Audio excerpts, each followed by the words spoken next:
Really excited to be here and be presenting for our first mAppetites presentation. Hopefully folks can hear me okay, and you're looking at the Minnesota GIS LIS Consortium's LinkedIn right now. Before I forgot, and while I still had everyone's attention, I wanted to make sure to highlight our next event. This is going to be the Women in GIS Networking event. It is open to everyone, so swing by Forgotten Star Brewing up on the north side of the cities on February 20th from 5:30 to 7. Play some bingo, get to meet some GIS professionals. It'll be fun. I unfortunately won't be able to attend, but I hope all of you do. So with that, I will jump into my presentation. So this is our first ever mAppetites. And when I heard mAppetites, my brain clicked with mAppetizers. And since this is going to be a lunch and learn, instead of spending our time today really diving in deep on one research topic or one project, I thought it'd be more fun, a little more interesting to take a bunch of different concepts and spend anywhere from 30 seconds to 5 minutes talking about those concepts. So mAppetites is here with some bite-sized geospatial concepts. As Aaron mentioned, my name is Andrew Lamers. I'm currently the private sector representative on the Minnesota GIS LIS Board of Directors. I'm presenting today as a volunteer, so my opinions and presentation do not reflect that of my employer, which is also why instead of kind of posting my resume as my intro slide, I thought it'd be a little fun to have a bunch of different logos for some of the organizations that I've worked with, learned with, volunteered with. If you're interested in the actual specifics of my career, feel free to reach out to me sometime, or you can always creep on me on LinkedIn. I'm pretty active there. So I wanted to start off with something simple, a little quick, geospatial tech tip. Shapefiles are trash. That's not just an opinion. I realize they are essential for some workflows, for some tools that only support shapefiles, but boy, do they have a lot of limitations. Honestly, I haven't used a shapefile in probably 7 years now, and I'm pretty pumped about that. I don't like them. I didn't like working with them, and unless your workflow demands that you work with a shapefile, I'm hoping all of you have removed them from your workflows wherever possible. I only mention this even because I do see LinkedIn posts and some GIS Reddit posts talking and referencing shapefiles. I was like, man, do people still use shapefiles? They've got data limitations. The compression on them is terrible. They have unsupported capabilities that really hinder putting together your best projects. So started it off with something humorous, quick bite there for shapefiles are trash. Sticking with that theme of technical mAppetites, I had never heard of GeoHash until I started my current position in 2021. GeoHash is a really cool concept. It's a public domain geocoding system. So it breaks out the entire world into grids. This is going to be similar to, H3, A5, S2, all these different fishnets, if you will, that go over the world and create these grids where we can find unique identifiers. They each have their own pros and cons, but one of the things that I love about GeoHash is that it's actually built right into Esri's field calculator. I work with a lot of really big data sets, and a lot of them have duplicate locations. And so maybe I don't need every single location. I actually just need the unique locations. So one of the things I do in almost every data set that I have is I add in a field for GeoHash, and then I use a really simple one-line field calculator script, calc field here, for using the shape field, and then dot get GeoHash. Capitalizations do matter. And the more characters that you use with GeoHash, the more accurate it gets. So if you're just using one character, it could really be anywhere in the entire world.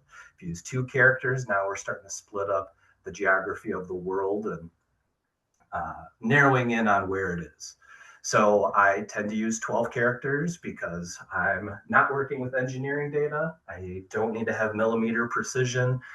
So getting down to 3.7 by 1.9 centimeters is great for me. Since this is a public domain geocoding system, you can also use this in open source application development, for breaking up the world or having an understanding of where something is occurring in your maps. I'd never heard of it. Some of my coworkers, as we've gone through workflows, it's not something you learn in school necessarily. So unless somebody tells you about it, you're not going to learn about it. As I mentioned, I am the private sector rep on the board of directors. So I kind of wanted to go through a few different geospatial industries in the private sector that utilize GIS. I was thinking of these as kind of mAppetizers, a little sample platter of different industries. First one I wanted to mention is retail. Retail is huge with GIS, and it doesn't always seem obvious to everybody. Some folks, when they think of GIS, they still just think of parcel maps. So it's important to recognize and know that the retail industry, that GIS has become essential. In the Twin Cities here, right? We have Target headquarters here, and I've met the GIS folks over at Target, and they're phenomenal people that are doing some really interesting work. But the retail industry uses GIS for site selection. Where should we be putting our next store? How do we make sure that we're not, putting a store that is now going to cannibalize our own trade area, right? If I put a Caribou Coffee half a mile away from another Caribou Coffee, are those different populations that are going to be using those, or am I now just tapping into the exact same population and splitting my sales as opposed to gaining new sales? Retail is going to use market planning and research for that same thing. What products should we have and where should they be? Risk and supply chain management are huge, right? Having an understanding of the weather events that are happening, how might that delay shipping? Should I be ordering more of something because of market trends, and understanding that it's flu season? We're going to need more Kleenex. We're going to need more cough syrup, nasal decongestant. There's also marketing. What products sell better in different places? We know that the geography of, well, human geography, I should say, isn't, a pillar. People are different, and you go from Minnesota to Wisconsin, there's going to be some differences, and then Minnesota to Louisiana is going to be much different populations, much different focuses on their purchases and their needs. So having an understanding of that market, and how you're going to market to your market. I'm saying that word way too many times, but making sure that you're capturing your core and developmental markets is going to be really important as you're planning and looking at competitor analyses, footprints of businesses, potential closures, what products to offer, what services to offer, really trying to combine that online and in-store experience. There's a lot going on in the retail sector for GIS, and would love to partner with them more for the Minnesota Consortium presentations. Recently at I guess not recently anymore, but Marriott presented at Esri's user conference this past year, and they gave a really interesting presentation, trying to understand, where things are happening and how it's going to be impacted. When people are out on vacation, the last thing they want is to be impacted by a weather event or an emergency that's happening in that area. So being able to keep track of these things and how this might impact their patrons is super important.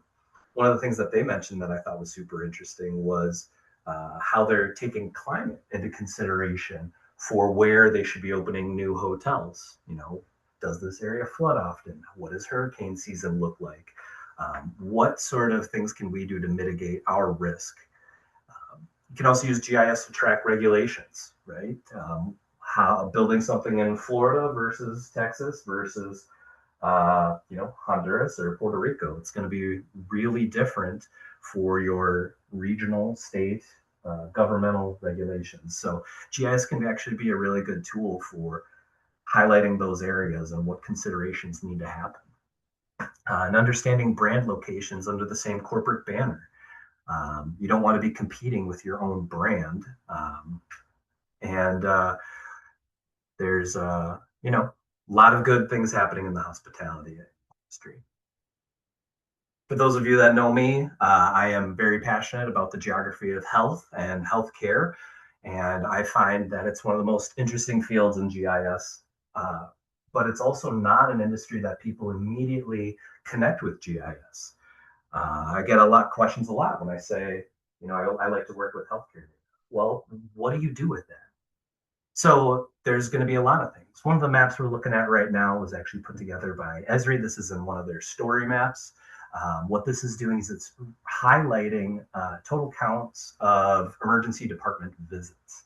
And then you can see they do have some markers on the map for different hospitals in that area. And so we're getting an idea now of where people are coming from that are then going to an emergency room. So you start seeing some of these clusters and patterns, right? You start seeing them, the closer you are to the hospital, the higher the rates go up. Now, is that indicative of that population and some of the challenges they might be having? It's because it's a very obvious place that's got a big red emergency sign. And so when someone's feeling sick or ill, they're going to that spot because they know what it is and they know that they can get help. These are some considerations you got to think about when looking at these maps and trying to understand the hotspots of emergency room visits. So whether it's ERs or urgent cares, we make maps about utilization. Where are people using these services? Then if you think back to the origins of GIS, one of the most well-documented cases of GIS was John Snow and his cholera map in London. This is looking at then an outbreak map. Where are these cases of cholera popping up? And then looking at the spatial context for that. How is cholera transmitted? Well, it's transmitted via water. So now that we have an understanding of where these cases are, well, let's look at where those water resources are. Where are the wells? Where are people getting their drinking water? How might that play a role in the spread of cholera? So condition prevalence takes a big priority for the healthcare industry, having understanding of where diabetes is, where cancer rates, and then thinking about those preventative measures that you can also put on a map. Where are the preventative screenings happening? Is this area, is that population getting colonoscopies, getting mammograms? Do we need to advertise in that area that we have these providers and we have those services, and here's the reasons why you should do get cancer screenings. And then of course there's going to be research, there's going to be policy, having an understanding of where things are happening. Everything ties into health, right? From access to fresh food, groceries, right? Food deserts, to access to care. It's been said that someone's zip code has greater implications for their overall health than their genetics do, because you may have been born with those genetics, but what you eat, what you drink, the air you breathe is going to have huge implications on your overall health. And actually, because I like healthcare so much, I wanted to include another slide here that really puts a spotlight on access to care. Both of these images were also provided by Esri. You can see up at the top, they have authors. This was presented at the Esri user conference a few years ago. It was a fascinating presentation about how legislation and policy now impacts access to care. And then what are the results of that? Not just how all these people would have to drive this far, but actual measurable, here's how many more visits occurred at clinics in Kansas after closures in Texas and Oklahoma. So Lauren Bennett, Flora, and Alberto, they did a phenomenal job putting this presentation together. This story map and this dashboard is actually publicly available. So I would encourage folks to type that into Google, look it up. You can reach out to me if you can't find it too. I'll track down the link for you. Phenomenal presentation, but it does a really great job of highlighting how important access to care is and the implications that that has on the healthcare industry. Now, you don't have to work in the healthcare industry to get access to some of those health and human services data sets. There are publicly available sources and resources, whether it's going to be your state Department of Health, MDH does a phenomenal job, or it's going to be some of the federal resources. Called out a couple different, three living atlas layers and maps that are available. The 2025 county health rankings, layer from the CDC, the Social Vulnerability Index. And then they put together the people over at Esri put together a great map that highlighted access to groceries. So a 10-minute walk or a 10-minute drive. Last but not least, down here on the bottom, America's Health Rankings from the United Health Foundation. This is a nonprofit that focuses on public health. I'm working on a presentation right now that I'm hoping to have ready for the Minnesota GIS and LIS Consortium's annual conference this fall, where I'm using my nonprofit ID to get access to America's Health Rankings API and building a little web application around those capabilities. So really highlighting America's Health. These are all publicly available, so anybody can go and snag these. Which actually is what I'm going to use as my segue to start talking about AI. So we're seeing more and more gaps in publicly available resources. There's funding that's being pulled from different organizations, from different projects, from different research institutions. And so we've noticed some of these healthcare metrics. Some of them have been paused indefinitely. Some of them have been discontinued. And there's many that are at risk of being paused indefinitely or discontinued. So this is starting to create a problem, right? And so we do have a problem here. The discontinuation of nationwide data sets creates a critical gap in the ability to support clients, deliver data-driven presentations, and maintain the analytical depth that underpins the value of GIS. This isn't just about healthcare either, right? This is about climate data. This is about transportation networks. It's really important that whatever industry you're in, whether it's retail, healthcare, hospitality, or government, that we have these publicly available resources to us. And so since we're starting to see some of these gaps, what can we really do about it? Well, this is where I reached out to my my desk mate of my AI agent. I'm not going to name names, but one of the AI agents that's out there. You can use whichever one you prefer. But I'm a geographer by training, both academically and professionally. So I like stats, but I'm not an actuary. I'm not a statistician. And so predictive analytics is maybe not something that I'm fully equipped to do. We've got some models and some machine learning capabilities in some of Esri's products and some of the scripts that are out there. But, it's not something that I could just use on a whim and know that it's going to be authoritative and a solid presentation. So I consulted with my AI agent about some of the different ways that we could approach this problem. Sometimes I like to use the AI agent for scripting questions, but I also like it for high-level learning. Tell me about this. What's your source for that? Making sure that we're not just getting answers from the agent, but that it's actually pointing us in the direction of those resources that led it to that conclusion or that understanding. And so I asked the AI agent, what are different ways that I can approach this problem? We have the historic data, right? The county health rankings has, I believe, 8 years of data sets. So if I have 8 years of data sets, what are some of the best methods for forecasting future results? Since the county health rankings have been discontinued. And here's what it gave me, right? We've got some different capabilities around regression-based models, machine learning models, time series, and spatial statistics. So I used it as a learning opportunity, asking it questions about these, having it cite some sources. And then it's important that we actually get our hands on that data. So this is the past 7 years of the percentage for flu vaccinations for Medicare enrollees. This is the county health rankings. This is publicly available data. There's no, privately sourced material here.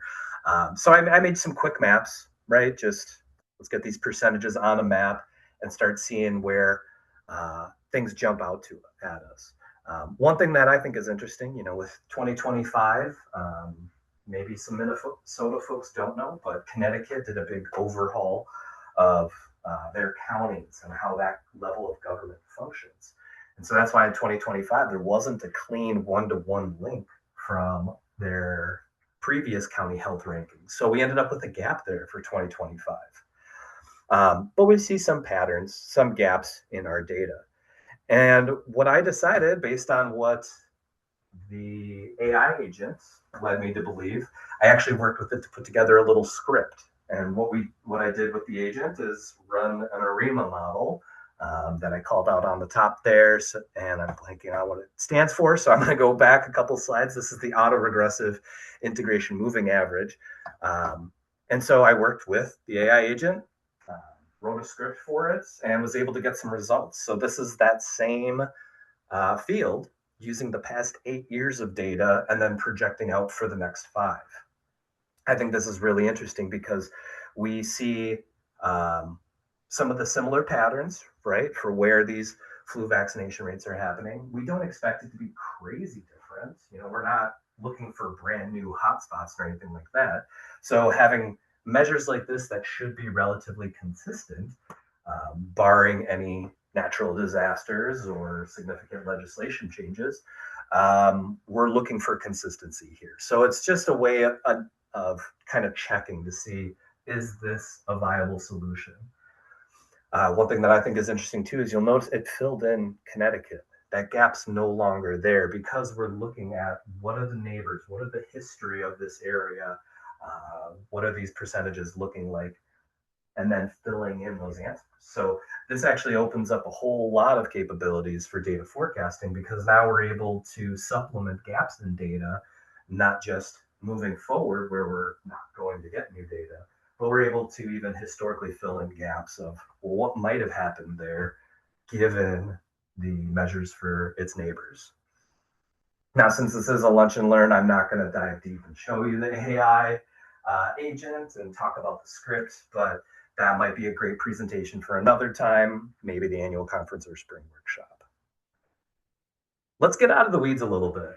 I know I start zoning out when I'm just talking about scripts or listening to somebody else talk about programming. That's not my personal favorite subject. But one of the things I do really care about, also as a member of the Professional Development Committee, is professional development, working with some of our emerging professionals, getting them on the right track for a satisfying, healthy, and happy career in GIS.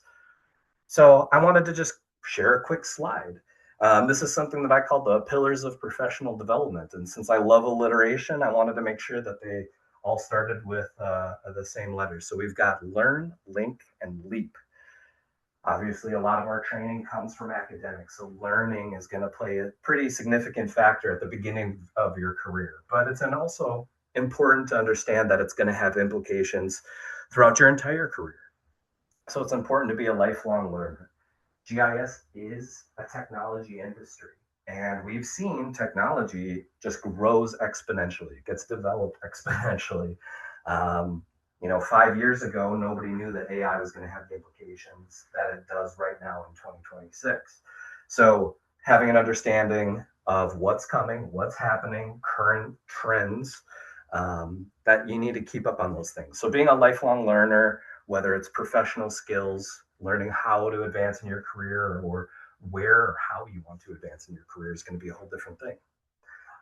Creating links is also very important, right? GIS is all about making those connections, whether it's between a point, a line, and a polygon, or between the person sitting across from you, or an idea that you read someplace else. Being able to connect these different ideas, this is really important for your training as a geographer. So networking, linking with other people is super important because that's how you hear about what's a good place to work, what's a bad place to work, what is an industry that I might be interested in working in that I didn't know was an option for me. You also learn how to communicate better as you talk with people, as you see presentations, as you give presentations.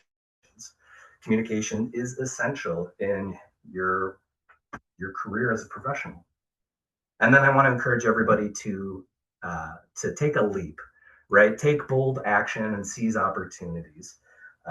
If you just want to, you can work and put your head down, and you're going to make some advancements, but you're not going to see the fruits of your labor quite as much. So seize those opportunities when they become available to you, and then opportunity isn't always available, so it's important to set goals. I always encourage people to set SMART goals. Maybe you've heard this in your annual performance review, but it stands for specific, measurable, achievable, relevant, and time-bound. And I think it's really important. You set those goals and you have a methodology for getting closer to those goals and achieving those goals.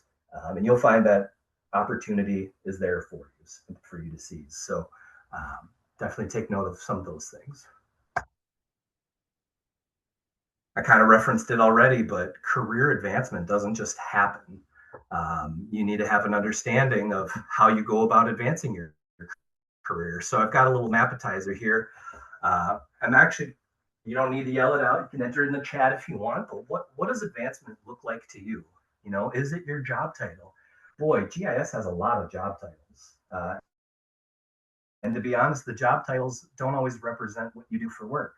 I know analysts that should actually be administrators. I know technicians that actually should just be called a cartographer because all they do is make maps. Is advancement to you, getting promoted? Is it compensation? Is it responsibilities? Is it building your skill set and achieving your goals? Or is it, hitting a point in your career where you have some flexibility? Advancement looks like different things to different people. You don't need to become a manager to have a successful career in GIS. You can have a very healthy, happy, and fruitful career as an individual contributor. So I really wanted to pose that question out there. And then I think this graph is really important because, first of all, if you are new to GIS, you might be really nervous about making a living off of a career in GIS. So I share this first off as a way of saying, yes, it's okay. You can do it. These are real numbers. I did not make these up. This is 4 individuals and their salary history for the past 13 years for the shortest one, it looks like. So you can have a very successful career financially off of GIS. But I also think it's really important to understand that salary is just one part of your professional story. Looking at this graph, you might think of who is the most successful, but that's not the case. Look at this graph and tell me which one of these 4 gets a 3-month sabbatical every year. Which one of these works the most hours weekly? Who on this graph gets the most PTO and spends the most time with their family? These are the type of things that as you're thinking about advancing in your career, it's not always just hopping to the next highest paycheck. It's about thinking about what sort of organization do you want to work with? What are the benefits that are associated with that? And what's your quality of life going to be as a professional? Or maybe it's just you want to work with something you find interesting.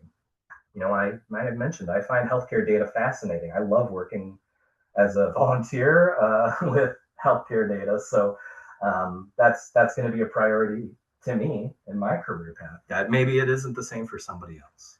So something to think about, something we can talk about later. And also a good way for me to plug the Professional Development Committee. We host different events. There is a panel discussion every year at the annual conference, and we also set up and run the mentorship program and the resume review program. So lots of different capabilities, different opportunities that we provide there. I've been talking for quite a bit of time, so I'm gonna cut this a little bit short, but I am gonna do a quick thing here on geographic inquiry. A couple little mAppetizers here. If anybody attended the GIS on Tap event that we hosted last month, this might look a little familiar to you. We hosted that event at a brewery, and I was really excited because I was like, I already did a brewery project. I did it in grad school in 2016. It was an interactive application that had graphs and all these different insights about what does brewery development look like in the U.S. year over year. I haven't looked at that project since 2016. So I opened up that project thinking, well, I'll just present that project. It's a brewery project. It's GIS on Tap. We're going to be presenting at a brewery. That's perfect. As soon as I opened up this map, I knew I couldn't present it. I'll give you a chance to look at that map and think about why that might be. But while you think about that, Malcolm Gladwell has a book called Blink, which explores rapid cognition. What does it mean to make snap judgment? Think about what kind of training we have as geographers that allows us to recognize patterns and make some snap judgments looking at data, looking at maps that maybe other people can't. Do you have a chance to figure out what's wrong with this map? There's a lot wrong with it, but the thing that stood out to me is if this is going to be total brewery count by state, okay, darker is more breweries. We get that from California being so dark, but in what universe would West Virginia and Rhode Island have more breweries than New York State and Washington State? That's just wrong. And there's some reasons we might know that that's wrong. So one of the concepts is environmental determinism. This is the concept that the physical environment shapes human society. All of you can read the slides on your own. You don't need me to read them. But I think it's really interesting to take this concept of exclusively looking at the physical geography side of things, the physical environment, and how that would impact human society. So if we're just thinking from that perspective, what jumps out to you looking at the actual total brewery count by state map for 2016? We see more breweries in areas that are capable of growing hops, that have access to fresh water and water resources. You need a lot of water to brew beer, right? And you need hops to do it well. California is obviously the outlier. It's got the environment, but also has the population. But as an environmental determinist, we wouldn't be thinking about the population. However, when we're looking at behavioral health, the human geography side of things, we would start thinking about how does human behavior impact and shape spatial patterns. So now if we're looking at this map from 30 years ago, total brewery counts in 1996, what sort of observations would we make thinking exclusively about how human behavior impacts spatial trends? Right away, really obvious, Mississippi's not on the map. Mississippi was the Mississippi was the first state to enact prohibition and the last state to repeal prohibition. And Mississippi did not have a single brewery in the entire state until after Hurricane Katrina. And they utilized breweries and opening up that level of development as a way of bringing in more economic prosperity to the area as they recovered from the hurricane. Behavioral geography also has implications for some culture. So behavior-wise, people in the Midwest, the demographics of the Midwest, are more likely to drink beer. We have a rich German history, and Germans brew a lot of beer, and it's great. So these are some of the observations we would make from a behavioral geography standpoint. Regional tradition, this is going to be a little bit different right now. We're starting to look at that region as a landscape and a culture. How does that environment of the human and physical geography coming together have implications?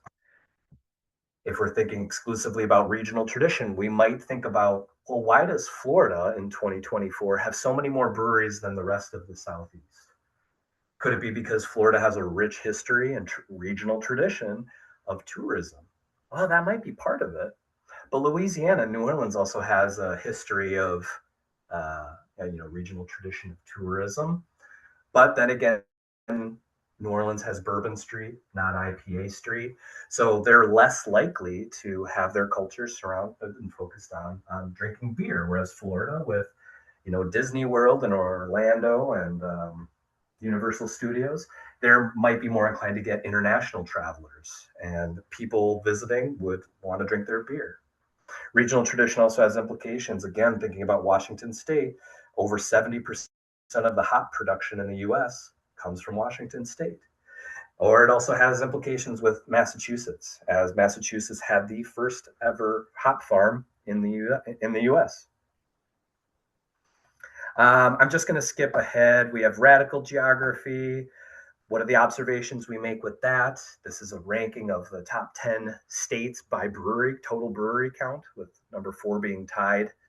But one that I wanted to touch on, because all of these have been nationwide maps, there is the concept of feminist and postmodern geography, and we can think about how these challenge traditional paradigms and emphasize diversity, power relations, and the social constructed nature of spatial patterns, right? Feminist geography highlights gendered spaces, embodied experiences, and the ways in which spatial patterns reflect and reinforce inequalities. All of these maps have been at the national level, right? So maybe we would see implications here about how feminist and postmodern culture has advanced in some of these areas, right? Breweries are not essentials. Breweries reflect who has access to capital, community legitimacy, and safe social spaces. Now, that being said, Minnesota, who I think is a pretty liberal state, just had their first female brewmaster in 2014 at the Urban Growler. So are we going to see patterns emerging after 10 years on a state level? Probably not. But we could start seeing those implications if we looked at a smaller geography, start thinking about what does it look like at a city level, a county level. How do these patterns break out within a state? So I did want to call it the fact that all of these different ways that we can think about geography and their implications, they're not one size fits all. Sometimes looking at the national level is going to be important. Sometimes looking at the state level and those micro geographies are going to be to your benefit. I've spent quite a bit of time chatting. I appreciate everybody having their lunch and listening to me. And I want to thank the Minnesota GIS and LIS Consortium for having me as a board member and providing me some of these opportunities to work on my presentation skills, but also for giving us a place for our GIS community to come together, share ideas, and work together. So thank you, everybody. With that, one last plug for the Women in GIS event, and I'll stop sharing my screen. If we still have anybody on the call, I'm happy to answer some questions and hand it back over to Aaron for any closings we have. Yeah, thank you, Andrew. Much appreciated. If anybody has questions, I think if you just put them in the chat, we can ask Andrew and handle it that way. So we'll give everybody a couple of minutes here to throw any questions you might have. I see one of them. That's super funny that I managed to just copy and paste a typo and never even catch it. County by state. Love it. And it'll live forever on YouTube now. Go back to your slide about professional development. Yeah, I can do that.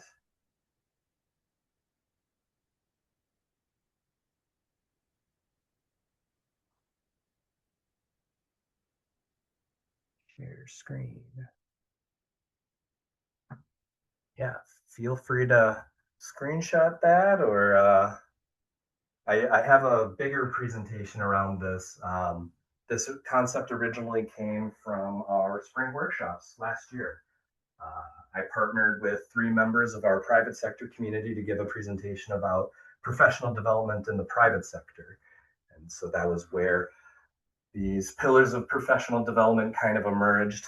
I took these ideas from conversations, from the panel discussions about professional development that we've had for years now, And then trying to lean into some of the concepts that my other presenters were talking about.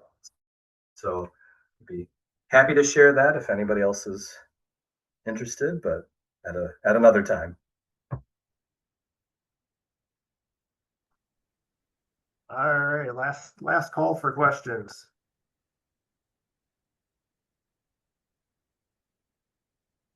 Awesome. Thank you, everyone. Yeah, thank you, Andrew. So before wrapping up, I did just want to briefly highlight a few upcoming consortium events. Andrew's done a pretty good job of plugging the Women in GIS event, but one more time, that event is going to be at Forgotten Star Brewing Company.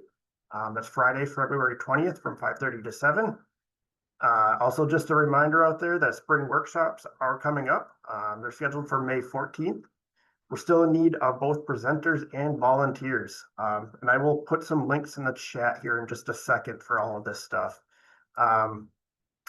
We're also looking for future presenters for this mAppetite series. So if you have a topic you would be interested in presenting on, I'll put a link in the survey or in the chat as well for that. And then last but not least, we have a vacancy on our board of directors right now. We have a nonprofit representative position that is open. So this is someone that's either works for a nonprofit or represents a nonprofit. If you're interested in learning more about this position, we'll have you email the chair at mngislis.org. I will also drop that in the chat right now.